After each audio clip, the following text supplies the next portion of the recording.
Agora sim, tivemos um problema de comunicações e, portanto, a emissão não foi para o ar há bocadinho. Você está com o Think Tank, que é o programa semanal de análise política e económica com Jorge Marrão e Joaquim Aguiar. Eu apenas sirvo de moderador. Antes de irmos à emissão de hoje, quero recordar que o canal tem uma parceria com a Prozis e que este programa tem ainda ajuda à produção do grupo Sendis Alidade. O que é que temos para si hoje no menu? Já sabe que os últimos 15 minutos são sempre dedicados à literacia financeira. E esta semana vamos fazer o favor ao Rafael Ferreira de lhe explicar porque é que nós temos baixos salários em Portugal. Aliás, é um tema recorrente aqui no Think Tank. Mas vamos começar com outra questão. O Presidente da República reinventou a Constituição ao redefinir o alcance e o entendimento das regras sobre a lei travão. É por aqui que vamos começar. Joaquim Aguiar, a bola vai para o seu lado. Camilo, não acho que seja uma reinvenção, nem sequer uma interpretação original da Constituição. Porque o que foi reinventado a seguir a 2015 foi a flexibilidade orçamental. Isto é, aprova-se no Parlamento um orçamento, mas a sua execução passa a ficar dependente da estratégia das cativações. Está lá a verba, mas não está a despesa. Fica-se à espera que na execução do orçamento os decisores governamentais decidam como é que vão aplicar aquilo que foi autorizado no Parlamento. Ora, isto significa que a lei travão deixou de existir, porque se é compreensível que haja essa limitação à possibilidade do orçamento, do Parlamento, votar aumento de despesa ou diminuição de receitas, a verdade é que os governantes podem escolher a flexibilidade orçamental para distribuir as verbas conforme quiserem. E, portanto, na prática, a lei travão deixou de ter significado. Está na Constituição, está em todas as Constituições, mesmo no caso português, antes da Constituição de 76 já havia essa regra de gestão orçamental da receita e despesa pública. Então, porque é que o Presidente invocou esse tema? Não foi o Presidente. Quem invocou o tema foi o Primeiro-Ministro, ainda durante a votação desses diplomas no Parlamento que envolvem aumento de despesa sem ter como contrapartida aumento de receita. E invocou essa limitação para evitar que essa votação acontecesse, ou que acontecesse no modo como aconteceu. Não teve sucesso nisso, e a seguir aquilo que o Presidente faz é apenas deixar uma bola passar, porque já não ia em direção à baliza, já ia para fora. E, portanto, o melhor é não tocar. Joaquim, deixe-me só fazer-lhe uma pergunta, porque me pareceu que o Joaquim terá dito que a lei travão deixou de existir. Foi assim? Eu percebi mal ou o Joaquim disse mesmo isto? Não, porque não tem efeito prático. Então, quando é que a lei travão continuará a ser importante? Quando as maiorias parlamentares forem estáveis e consistentes. Porque então, nesse caso, essa limitação da intervenção parlamentar na escolha de despesas e receitas teria todo o sentido. Agora, quando a maioria parlamentar é ela própria de geometria variável e todos os partidos, menos um, votam uma determinada legislação, então passa a ser responsabilidade do governo executar esse orçamento de modo a neutralizar aquilo que forem as decisões que implicam aumento de despesa sem aumento de receita. Portanto, o governo tem sempre essa possibilidade de escapar às consequências que justamente a lei travão procura evitar. Mas Joaquim, mas não é grave dizer-se que a lei só funciona quando houver maiorias estáveis e quando não houver maiorias estáveis isto fica sujeito a geometria variável? É que no final uma lei travão existe para disciplinar o modo de execução do orçamento. Mas essa lei travão não é incompatível com a flexibilidade da gestão orçamental. Então eu tenho outra pergunta para si. Então, se é assim neste caso, porque é que não foi assim noutros? Recorda-se o episódio dos professores, não é? Quem introduziu a flexibilidade da gestão orçamental foi este governo em 2015. Quando eu digo este governo, é este primeiro-ministro António Costa, quando passou a utilizar como política permanente a estratégia das cativações. Ora, essa estratégia pode continuar a existir e aplicar-se aos diplomas que foram agora aprovados no Parlamento e que implicam aumento de despesa. Está lá o aumento de despesa como despesa autorizada, mas nada implica que essa despesa, embora autorizada, venha a ser executada. Portanto, o governo tem sempre a possibilidade de seguir esse caminho que já seguiu ao longo destes últimos anos. Então, por que criar este problema? Obviamente, porque está em risco uma outra coisa. É a viabilidade de um governo minoritário apoiado numa maioria parlamentar que nem é estável, nem é coerente. E por isso é que o primeiro-ministro diz, e bem, o governo só cai quando for aprovada uma moção de censura no Parlamento. Ora, isto significa que é o próprio responsável pelo governo minoritário que diz, então, votem contra mim. É a maneira de... O Joaquim está a dizer é o que ele queria? É o que António Costa queria neste momento? Que votassem, que derrubassem o governo? Só que ele pode querer isso, mas não tem essa possibilidade, porque os mesmos que aprovam aumento de despesa no orçamento sem aumento de receitas são aqueles que querem que o atual primeiro-ministro continue no exercício das suas funções. Ok, deixa-me mudar ali para o Jorge Marrão. Jorge, como é que tu viste a reinterpretação da Lei Travão à luz daquilo que foi a decisão que o Presidente da República tomou em relação aos apoios sociais, aos novos apoios sociais, mas também na explicação que ele deu ao país?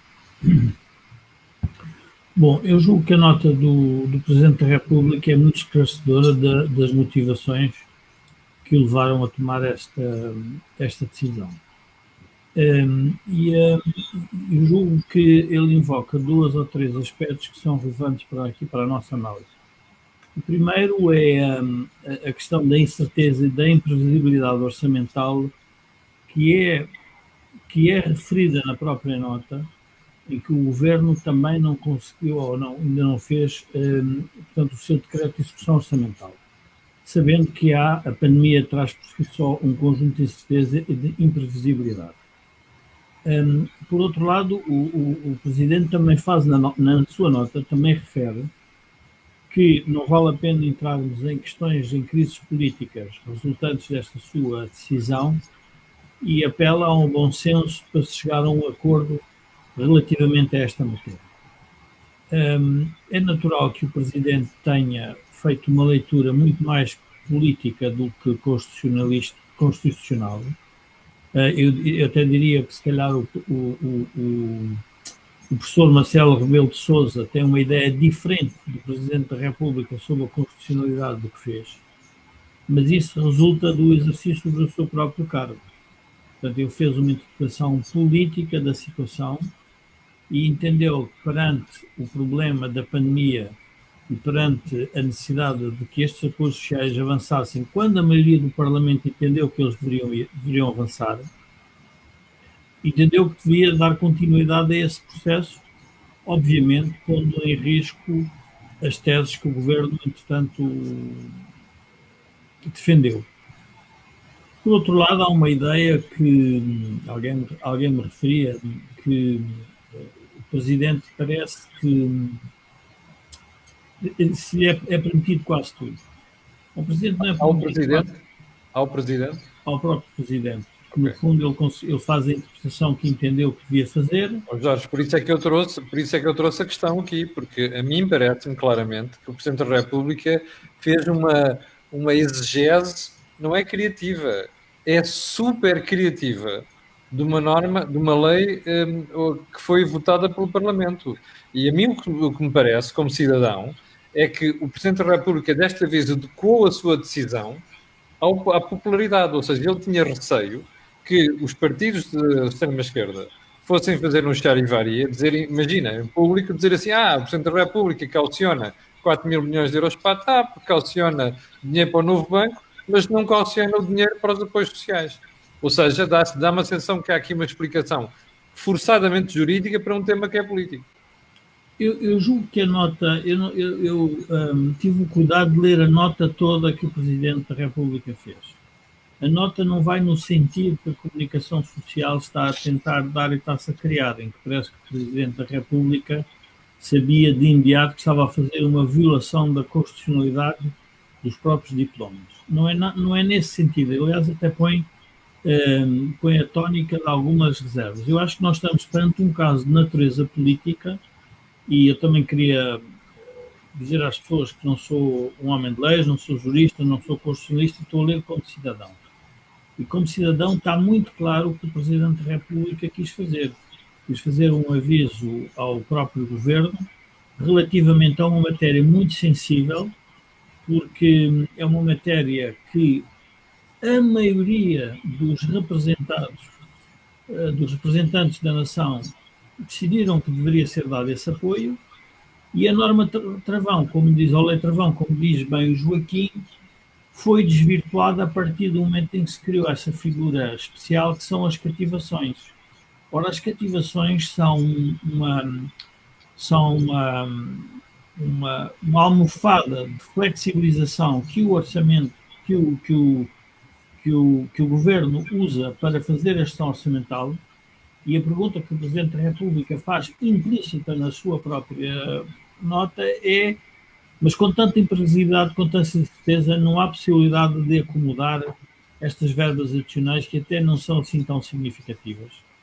É óbvio que numa lógica purista, constitucional, e ouvindo os constitucionalistas, parece evidente que há alguma violação da norma, mas os fundamentos com que o Presidente toma a decisão são montamentos muito mais de natureza política do que de natureza constitucional.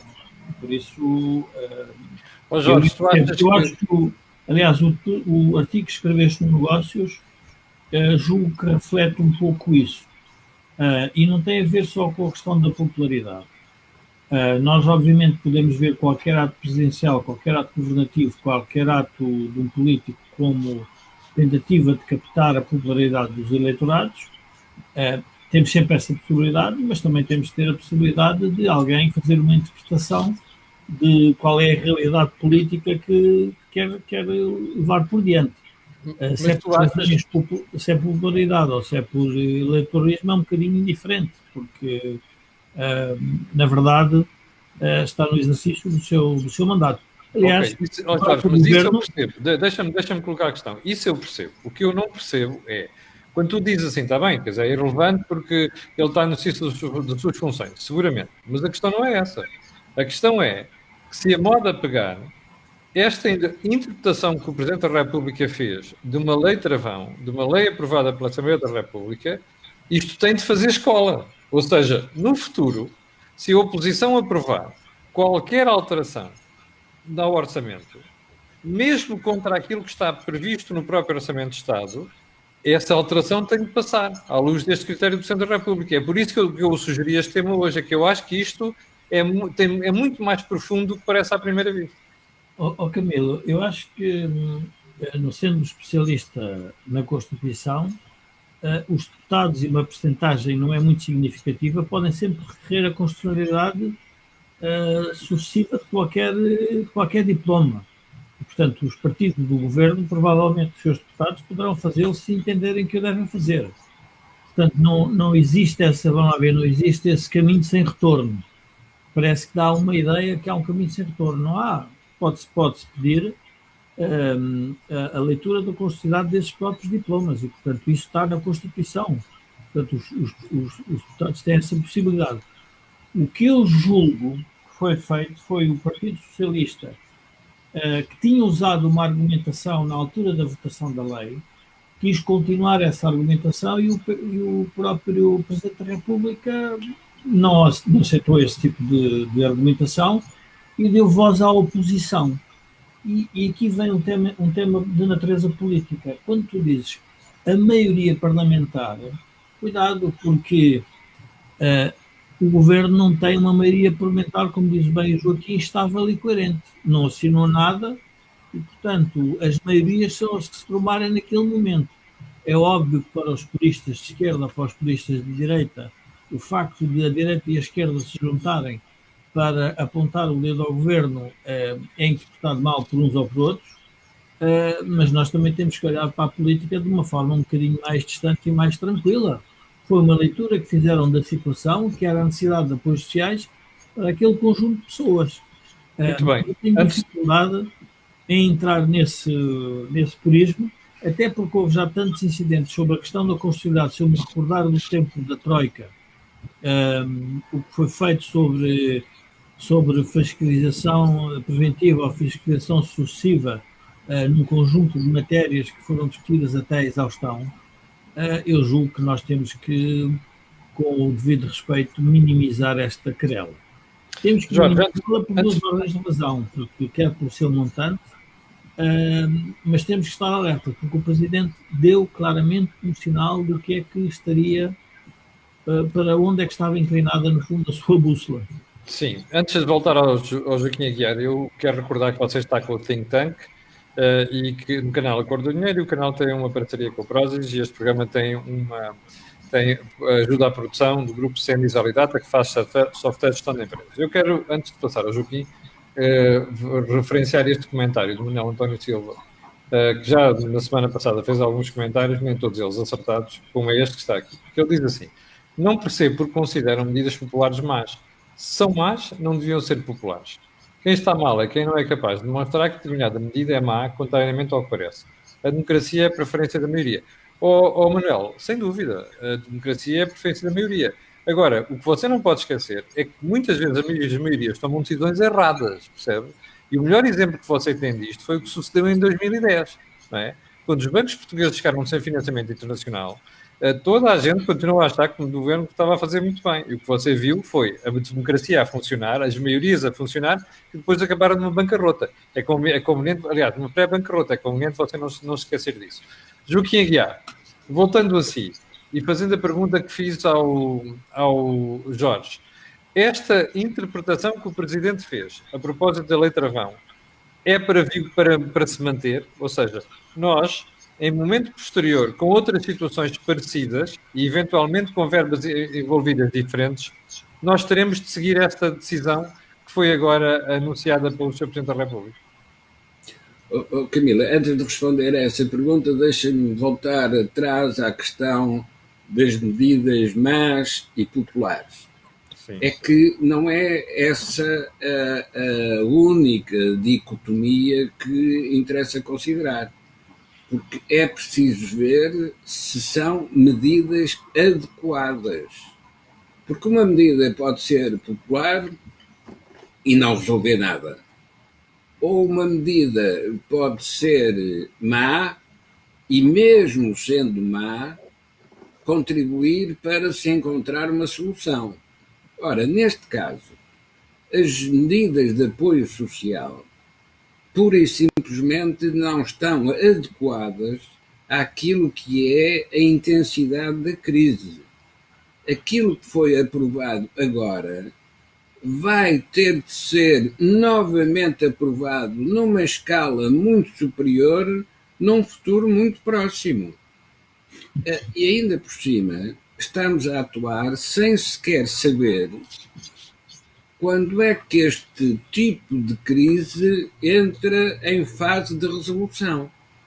E, portanto, estamos a discutir uma coisa que ainda está em desenvolvimento. Ora, nesse aspecto, voltando agora à pergunta do Camilo, será que para o futuro vai ser sempre assim?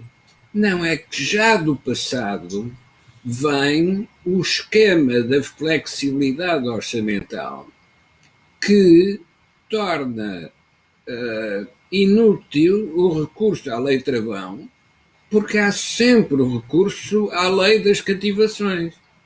Não está na Constituição. Não está, mas é permitido dentro da prática da gestão orçamental. Portanto, quem iniciou esse tipo de habilidade agora paga as consequências dessa sua inovação. Aliás, na argumentação que o Presidente apresenta, isso está perfeitamente definido. São as necessidades sociais que vão determinar o que são as despesas orçamentais, estejam ou não previstas no orçamento aprovado. Porque novas medidas que impliquem aumento de despesa vão, quando muito, conduzir à necessidade de um orçamento retificativo. Mas não esqueçamos a referência que faz o Primeiro-Ministro, que aliás foi aluno do Presidente da República nestes temas constitucionais. E a referência que o Primeiro-Ministro faz é a referência à moção de censura. Muito mais importante do que uma decisão do Tribunal Constitucional é a decisão parlamentar de apresentar uma moção de censura contra um governo que não faz orçamentos suficientemente adequados àquilo que é a intensidade da crise. E se formos por essa via, então o que está a ser colocado no primeiro plano é a questão da aliança estável e coerente que apoia um governo minoritário. Ora, um governo que é minoritário e que não tem a certeza de ter uma maioria estável e coerente que o apoia, tem de ter cuidado no modo como faz as suas votações no Parlamento. Se fica isolado, de facto fica na fronteira da moção de censura. Se ficar isolado repetidas vezes, é praticamente inevitável que os outros partidos apresentem uma moção de censura. Mas se é inevitável, será que é provável? E a resposta é não, não é provável. E isso também sabe o Primeiro-Ministro. Ninguém vai apresentar uma moção de censura porque correriam o risco de ficar sem governo quando ninguém quer ser governo. Joaquim, uma questão ainda sobre esta matéria, o que o espectador colocava há bocadinho. Imagino que alguém pede a fiscalização excessiva da lei e que ela é considerada inconstitucional. Esses benefícios que tenham sido recebidos pelas pessoas têm de ser devolvidos? Camilo, nesse tipo de circunstância, não tenho a certeza que o Tribunal Constitucional declarasse inconstitucional porque iria utilizar o argumento da proporcionalidade. A verba em causa é insignificante em comparação com o que são as verbas necessárias para responder à crise. E, portanto, iria provavelmente também utilizar o meu argumento da flexibilidade na gestão orçamental. Ou seja, o governo tem flexibilidade suficiente para integrar essas verbas, cortando noutras despesas, noutras rubricas desse mesmo orçamento. Mas, suponhamos que há o pedido de inconstitucionalidade, há a decisão do Tribunal Constitucional de que é inconstitucional. Aí sim, aí o Primeiro-Ministro está na vizinhança de ter que apresentar o seu pedido de demissão, mesmo que não haja a apresentação de moção de censura. E porquê é que estaria na vizinhança de ter que apresentar o seu pedido de demissão? Porque se foi ele a apresentar, ou ele ou o seu partido, a apresentar o pedido de inconstitucionalidade e o Tribunal Constitucional recusa dar-lhe razão, então está demonstrada a incompetência política, não é incompetência constitucional, é incompetência política desse Primeiro-Ministro. E, portanto, o Primeiro-Ministro também não vai correr esse risco, não vai fazer esse tipo de modo de responder ao Presidente da República. Como é que ficariam as relações de um Primeiro-Ministro com o Presidente da República quando o Presidente não invoca a inconstitucionalidade e o Primeiro-Ministro, depois da decisão do Presidente, coloca ao Tribunal Constitucional a questão da constitucionalidade? Se o Tribunal Constitucional lhe der razão, nesse caso, então há uma vitória do Primeiro-Ministro sobre o Presidente e é o Presidente que fica desautorizado. Mas, pelo contrário, se o Tribunal Constitucional não dá razão ao Primeiro-Ministro, o Primeiro-Ministro fica numa situação impossível e então é a tal vizinhança do pedido de demissão. O que é que isso traria para a resolução da crise em Portugal? Não, só iria agravar a questão da crise em Portugal, porque a crise orçamental que decorre da crise económica, que por sua vez é provocada por uma crise sanitária que não sabemos quando termina, estaríamos a juntar uma crise política de, digamos, desorganização do próprio poder político.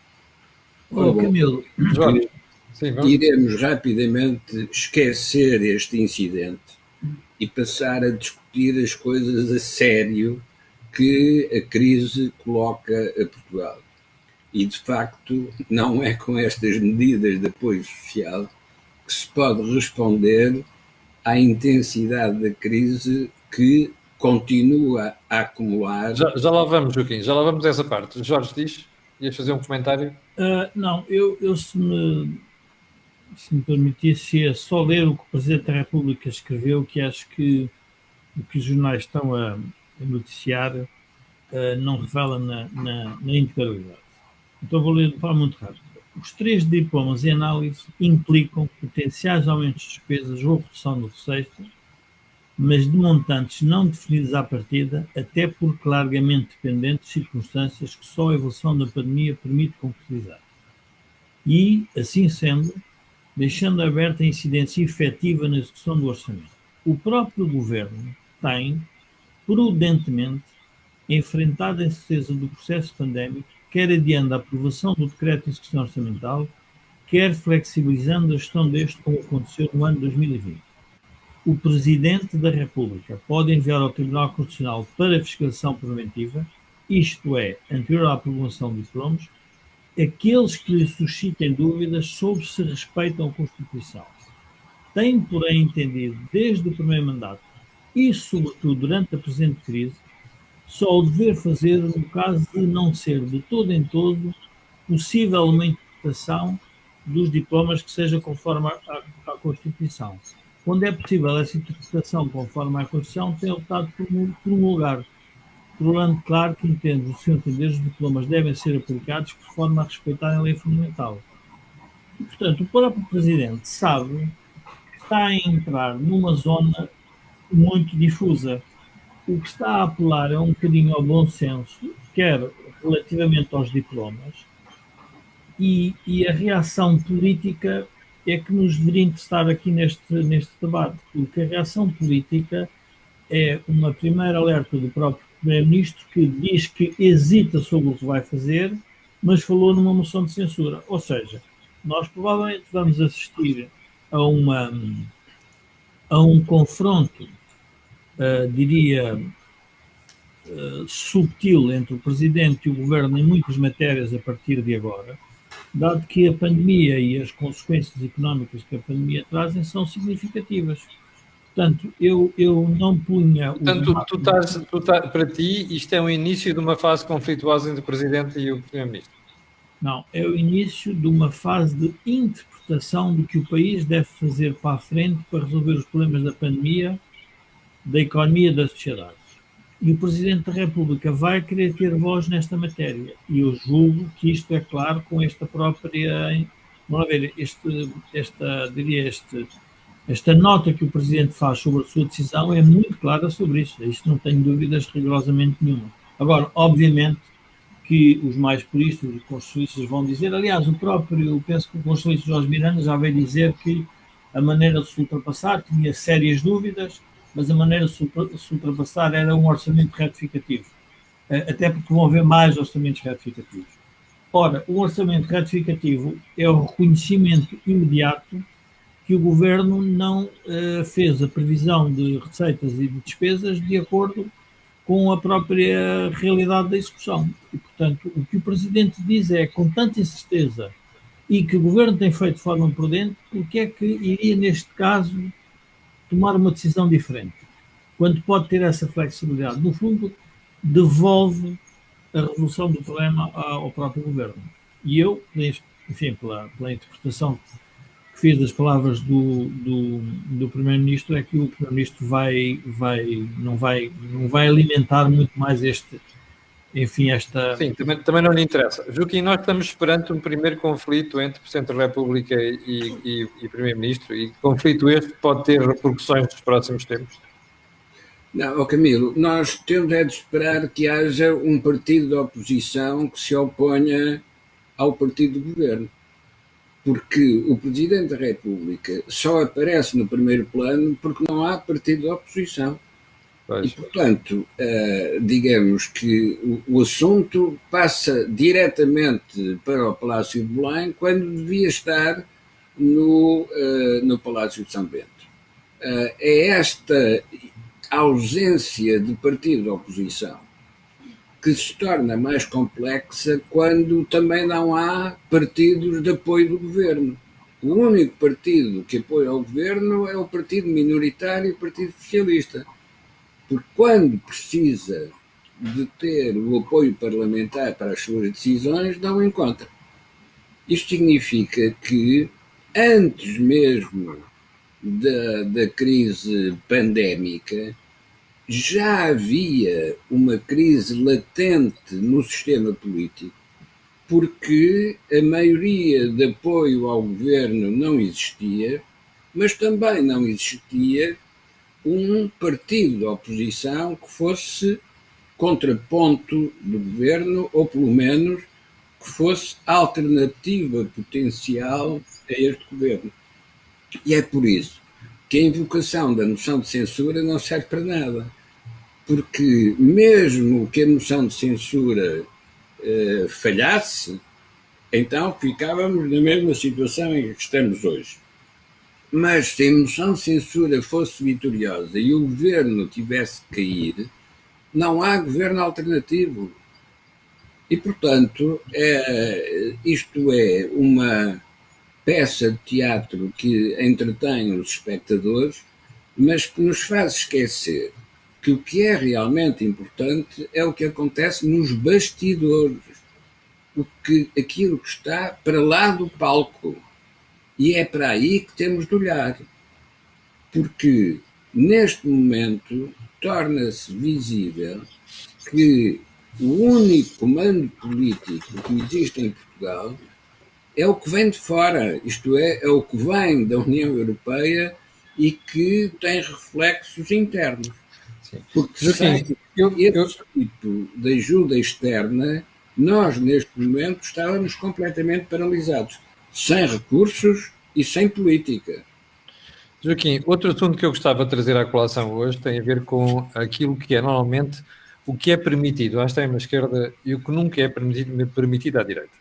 Eu estou no grupo daqueles analistas que pensam que o país continua a ser governado e tem uma tendência à esquerda, e tanto assim é que cada vez que alguém de extrema-esquerda diz alguma coisa de polémico, aquilo cai no esquecimento. Quando aparece alguém de direita é um grande sururu. E eu estou-me a lembrar da intervenção do Dr. Francisco Louçã, na SIC Notícias, em que ela gozou literalmente com as afirmações de uma deputada municipal à Câmara de Lisboa e que, ainda por mais, sobrevivente de família, cuja família é sobrevivente do Holocausto.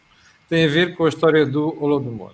As declarações de Francisco Louçã parecem ignorar que o impacto do comunismo na sua expressão máxima na União Soviética e naquilo que foi a consequência para os países onde esse comunismo se fez sentir. Bom, Joaquim, porque é que nós temos em Portugal uma situação em que o extrema-esquerda pode dizer e fazer o que quiser e a direita não? Camilo, eu não concordo que seja isso que realmente acontece em Portugal. Porque, vamos lá ver, a ilusão é livre, que é uma forma de dizer o disparate também é livre. Aquilo que o Dr. Louçã disse é uma ilusão do ponto de vista histórico e é um disparate do ponto de vista da informação factual conhecida. Agora, ele tem toda a liberdade de dizer isso. O problema é outro, é quem o ouve e quem lhe dá importância suficiente para que esses comentários persistam durante tanto tempo a ocupar a atenção de quem se devia dedicar a comentar a realidade política. É absolutamente indiferente para a evidência histórica aquilo que o Dr. Louçã diz. Mas temos é que perguntar porque é que, nesta altura, ele quis tratar esse tipo de tema. É, mais uma vez, o ator à frente do palco para esconder o que se passa nos bastidores. Porque, ainda por cima, é uma questão facilmente resolúvel do ponto de vista da informação histórica. Mas criou um ambiente de polémica que permite esquecer aquilo que se está a passar agora. E aquilo que está a passar agora é que devia estar a ser comentado. Joaquim, acho que ficámos com um problema de comunicação com o Joaquim. Jorge, a mesma pergunta para ti. Porquê é que a extrema-esquerda é permitido dizer tudo e mais alguma coisa e depois quando alguém de direita diz alguma coisa polémica é um sururu? Eu não sei se faço a leitura dessa forma tão linear, ou seja, eu julgo que a amplificação mediática do que é feito pela extrema-esquerda é melhor que o que faz a direita em Portugal. E, portanto, isso aí reconheço que estamos eu diria, em patamares diferentes da amplificação mediática. Eu estou como o Joaquim, eu não daria grande importância às declarações do Conselho de Estado. Mas o problema não é a importância, Jorge. A questão não é essa. Eu há bocado era para ter dito isso ao Joaquim. O meu problema não é a importância que se dá. O meu problema é que nós estamos a deixar passar em branco momentos históricos gravíssimos, não é? Porque o que aconteceu com o Holodomor na Ucrânia foi uma política de fome imposta pelo Stalin. E é bom não esquecer isto, morreram milhões de pessoas. Houve gente que foi massacrada, matou-se pessoas para comer. É bom não esquecer isto. Ou seja, a minha preocupação aqui é uma preocupação de cidadania. É que este facto é um facto comprovado, é um facto histórico, e, no entanto, nós temos uma figura do Conselho de Estado que é capaz não só de gozar com aquilo, como ignorar um facto histórico, à custa da ideologia. Sim, mas provavelmente chumbaria como chumbaria numa aula de história rapidamente, qualquer professor que o obrigasse a ler os arquivos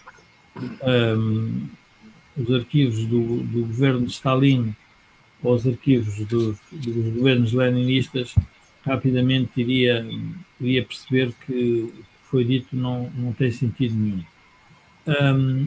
Eu julgo que nós estamos, vamos lá ver, a esquerda trotskista, no fundo, tem sempre uma capacidade de criar agendas que nos desviam da atenção do problema real do país. Que eu saiba, o Bloco de Esquerda não ajudou a resolver problema nenhum em Portugal nos últimos anos, do ponto de vista, se quisermos, governativo. Apoiou este governo e o anterior de forma, diria, uma forma mais comprometida, de outra forma menos comprometida.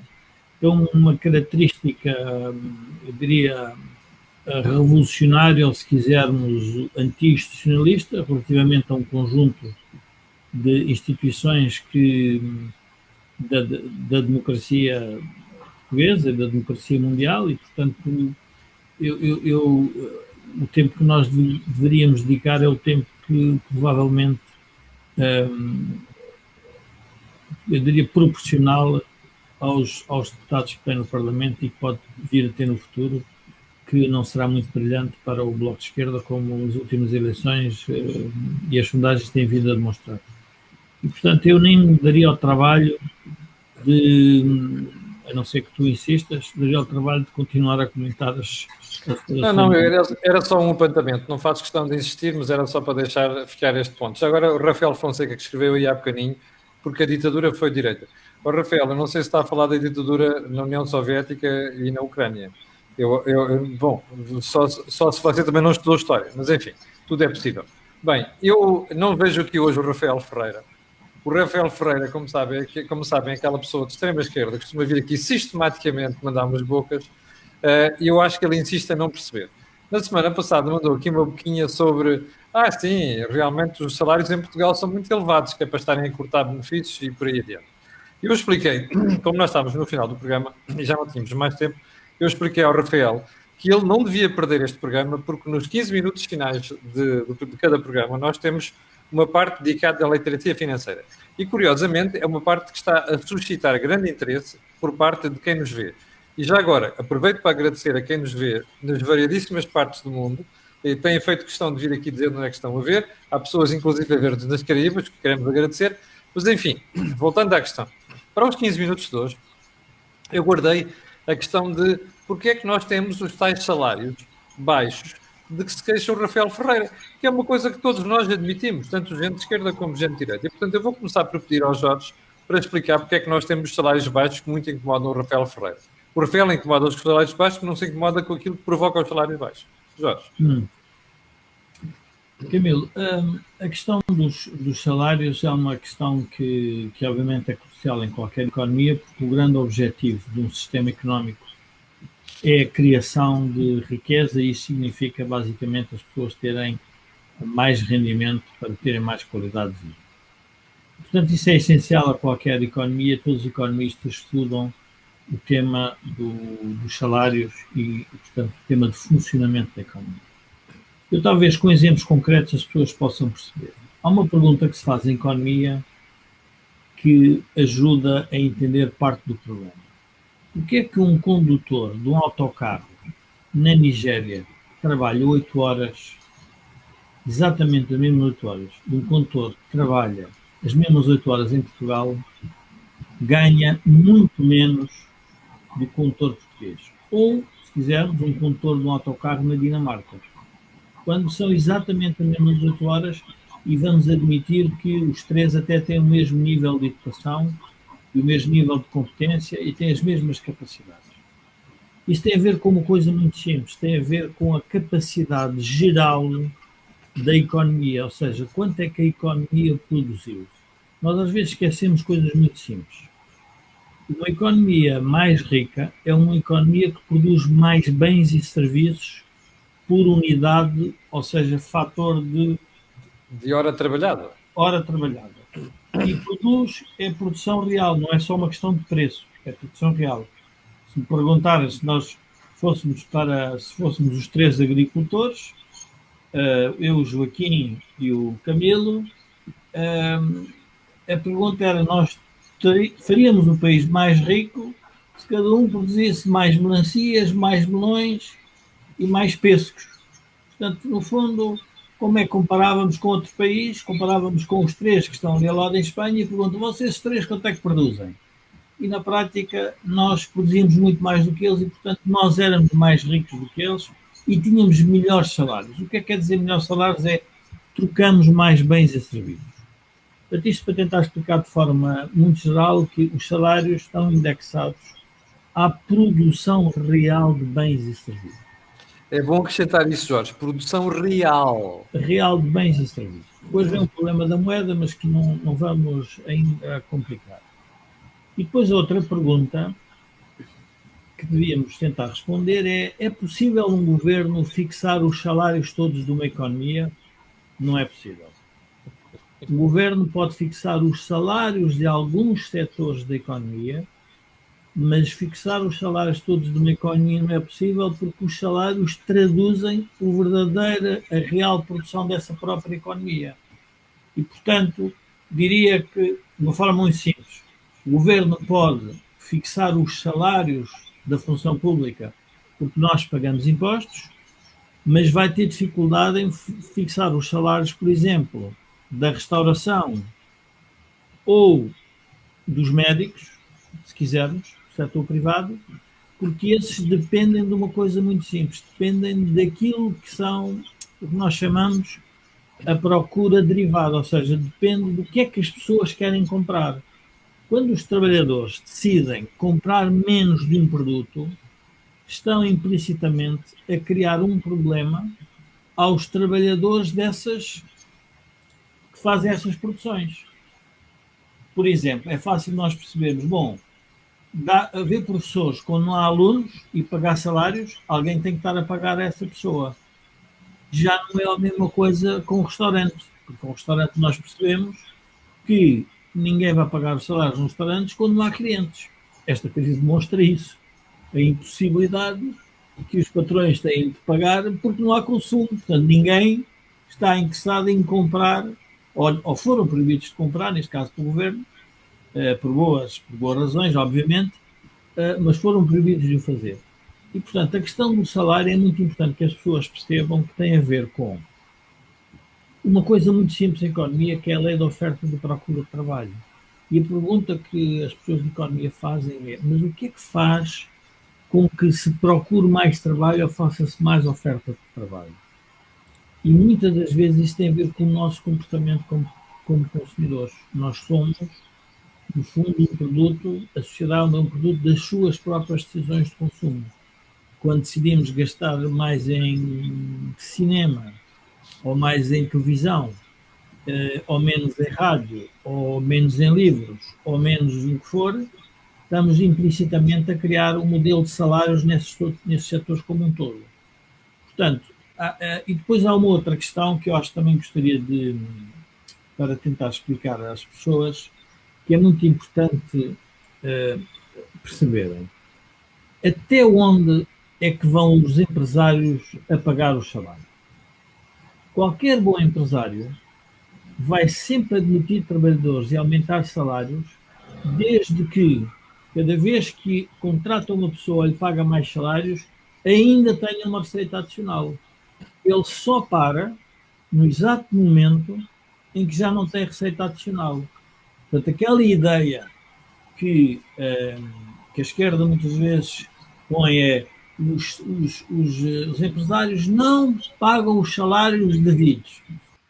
Se houver liberdade de contratar, o trabalhador, se tiver capacidade de mudar de emprego, muda, porque se há uma indústria ao lado que é exatamente igual àquela e paga mais, vai para lá.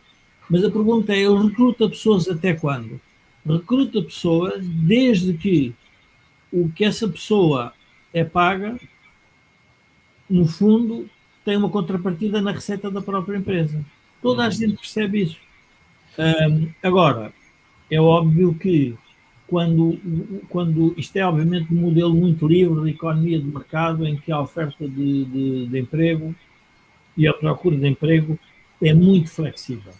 Cada vez que nós introduzimos uma rigidez, nós estamos a introduzir um problema para todos. Sim, Jorge, eu já volto à rigidez, porque temos aqui uma questão que o Rui Delgado, que o espectador, colocou, que é muito interessante, tem a ver com o salário mínimo, se isso contribui para resolver o problema, se é parte do problema. Joaquim, a mesma explicação sobre o que é que temos salários baixos em Portugal.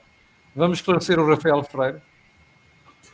Camilo, os salários são baixos porque a produtividade é baixa. Quando se faz a análise comparada dos indicadores de produtividade na economia portuguesa e noutras economias europeias, percebe-se imediatamente porque é que o salário em Portugal é mais baixo do que nessas economias europeias. O problema seguinte é, mas a produtividade depende da qualidade da economia ou depende da qualidade do trabalhador? Das duas coisas. Porque é preciso uma economia desenvolvida para que a produtividade seja elevada, mas também é preciso um trabalhador qualificado com competências profissionais para que a sua produtividade seja elevada. As duas coisas articulam-se. Uma economia evoluída gera trabalhadores profissionalmente competentes para trabalharem nessa economia evoluída. Isso é muito mais importante do que a distinção entre patrão e empregado. Porque o patrão, numa economia evoluída, tem de ser ele próprio altamente qualificado. Em contrapartida, numa economia subdesenvolvida, numa economia pobre, qualquer um pode ser patrão, qualquer um pode ser trabalhador, mas o patrão tem lucros baixos e o trabalhador tem salários baixos. Tem a ver com a produtividade. O indicador de produtividade é mais útil do que o indicador da exploração em termos de rendimentos do capital e rendimentos do trabalho. Porque pode haver uma relação de exploração muito elevada e, entretanto, a produtividade ser tão baixa que a exploração não serve para nada, porque nem sequer gera lucros adequados, mesmo que escravize os trabalhadores. O problema completamente diferente é, mas então a qualidade, o desenvolvimento de uma economia depende de quê? Depende da existência de capital que faça investimentos de qualidade, designadamente nos equipamentos produtivos, que permitam ter trabalhadores altamente produtivos que têm que estar qualificados para trabalhar com esses equipamentos. Joaquim, deixa-me só interrompê-lo por um breve instante para pedir ao Manuel António Silva para abrir os ouvidos. Manuel, então isto é um comentário que se faça depois de você ouvir a explicação do Jorge e do Joaquim Aguiar. Repare, você diz assim, a produtividade é baixa porquê? Devia fazer-se este debate, mas nem só à esquerda, nem só à direita. Senão cada um fala para o seu lado e ficamos na mesma. Manuel, pelo amor de Deus, pelo amor da santa, o Joaquim acabou de explicar isso. O Jorge acabou de explicar isso. Você não quer ouvir ou é o quê? É só vontade de fazer comentários? Enfim. Desculpa. Mas eu gostava de responder a um espectador que faz uma afirmação que é interessante, que é porque é que os trabalhadores portugueses fora de Portugal são altamente produtivos? Está aqui o comentário. Pronto. E isto é muito importante perceber, porque as instituições em que esses trabalhadores estão inseridos, e quando aqui digo as instituições, são as instituições que regulam o papel do Estado e o papel do mercado e o capital que está envolvido, é completamente diferente do português. A grande luta que nós temos em Portugal é criar um ambiente empresarial que permita que as produtividades sejam cada vez mais elevadas. Eu vou dar um exemplo concreto, para as pessoas perceberem. Se nós temos um restaurante, eu acho que coisas simples as pessoas percebem isto. Nós temos um restaurante que serve 100 refeições por dia, por hipótese. Tem 2 trabalhadores. E há outro restaurante que faz as mesmas 100 refeições e só tem um trabalhador. Qual é que é o mais produtivo? É o que tem um trabalhador. Agora imaginem que a lei que diz para restaurantes que têm 100 refeições por dia tem que ter 2 trabalhadores. Então a produtividade é a metade. Portanto, nós temos que perceber que há um conjunto de leis que pedem às empresas de ser mais produtivas. A produtividade, as pessoas têm que perceber que é uma relação entre um fator que é o trabalho e o capital, ou seja, o capital e o trabalho que nós metemos no negócio rendeu mais. Essa é que é a qualidade. E depois, muitas vezes, os trabalhadores, no início, na Revolução Industrial, aliás, chama-se em economia, que é uma ludite, que era, quiseram acabar com as máquinas. Quiseram acabar com as máquinas porque as máquinas iam-lhes tirar o trabalho. E depois houve uma lei no Parlamento Britânico que proibiu essas manifestações porque rapidamente chegou à conclusão que as máquinas aumentavam a riqueza geral do país. Produzia-se muito mais. Qualquer pessoa percebe que um trabalhador com um trator ou um trabalhador sem um trator, a produção agrícola é completamente diferente. Isto para irmos a coisas concretas físicas. Portanto, e isso é que é importante as pessoas perceberem. A riqueza e os salários estão muito ligados à capacidade que as empresas têm de produzir mais bens e serviços. E isso é resultante de tecnologias, de capital envolvido, das competências das pessoas. É óbvio que os países que têm um nível de educação mais baixo são os países que têm menores produtividades. Toda a gente percebe isso. Eu estava-me a lembrar de uma profissão que, quando eu comecei a minha vida profissional, existia, que eram as datilógrafas. As datilógrafas tínhamos um departamento, já não me recordo, 30 ou 40 datilógrafos, para redigir as cartas e os relatórios. Eu pergunto, o que é que aconteceu a essas pessoas? Essas pessoas tiveram que se reconverter e hoje são pessoas diferentes a fazer outras coisas. Nós hoje temos uma tecnologia que fazemos rapidamente um mail e uma carta, quando antes tínhamos que dar a uma datilógrafa. E, portanto, e depois há aqui um aspecto importante que é a luta entre a velha economia e a nova economia é sempre permanente. Ou seja, há sempre uma necessidade de nós abandonarmos certos empregos, que são os empregos de menor produtividade, para irmos para empregos com mais alta produtividade. Qual é um outro aspecto da política portuguesa e da economia portuguesa que limita a produtividade? É o ataque permanente da classe política ao capital. Pois. Um trabalhador é mais produtivo se o empresário investir capital nele. O que é capital? São máquinas, são tecnologias, é formação, é tudo isso. Ora, se o capitalista, cada vez que põe capital na empresa, é mais tributado e estando constantemente a fazer ataques sucessivos ao seu capital, ele naturalmente prefere mais dívida e põe muito menos capital. E, portanto, para onde é que vai a pressão? Vai para o salário. Qualquer pessoa também percebe, não é preciso ser de matemática, que se decidisse numa empresa que toda a receita gerada era dividida entre 30% para o capital e 70% para os salários, quando não havia receita, quanto é que ganhavam os trabalhadores? 70% da receita gerada, que era menor. Mas isso era a flexibilidade. Não havendo essa flexibilidade, então o que acontece? Reduz. Então reduz aonde? Reduz na parte do capital. Ora, reduzindo na parte do capital, está-se a dizer, no fundo, a quem fez o investimento que tem um risco adicional.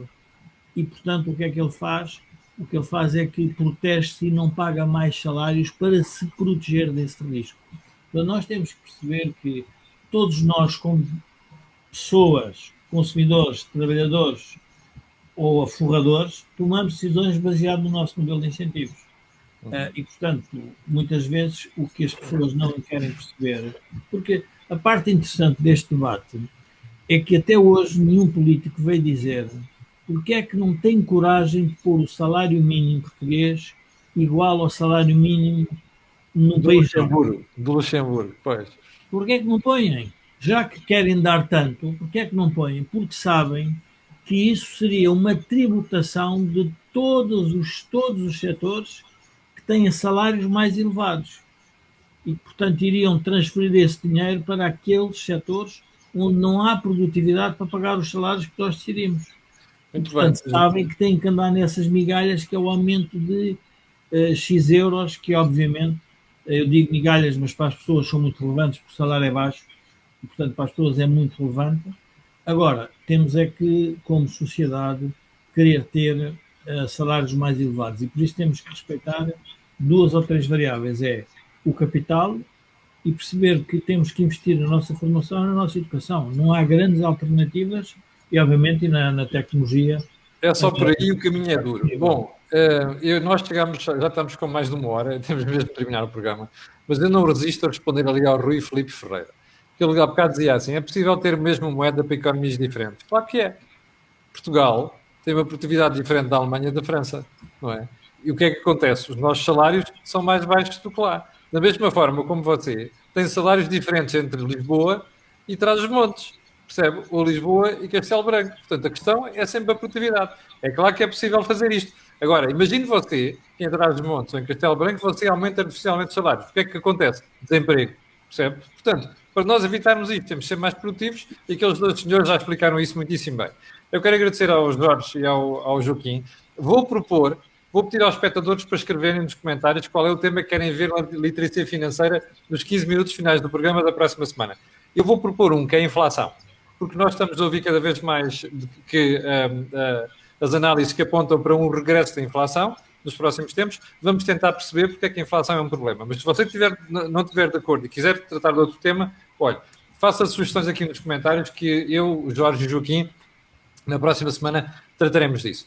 Bom, além de agradecer ao Jorge e ao Joaquim, quero agradecer a Vossa Excelência que estão desse lado, por nos aturarem, e quero pedir aquilo que peço sempre, que é colocarem um gosto e fazerem partilha nas redes sociais, também já percebeu o porquê, aquilo que houve aqui, não houve em mais sítio nenhum. Muito obrigado, até à próxima semana, e quanto a mim, com a Cor do Dinheiro Matinal, amanhã às 8 estarei aqui para lhe atazanar o juízo. Obrigado, com licença, e até amanhã.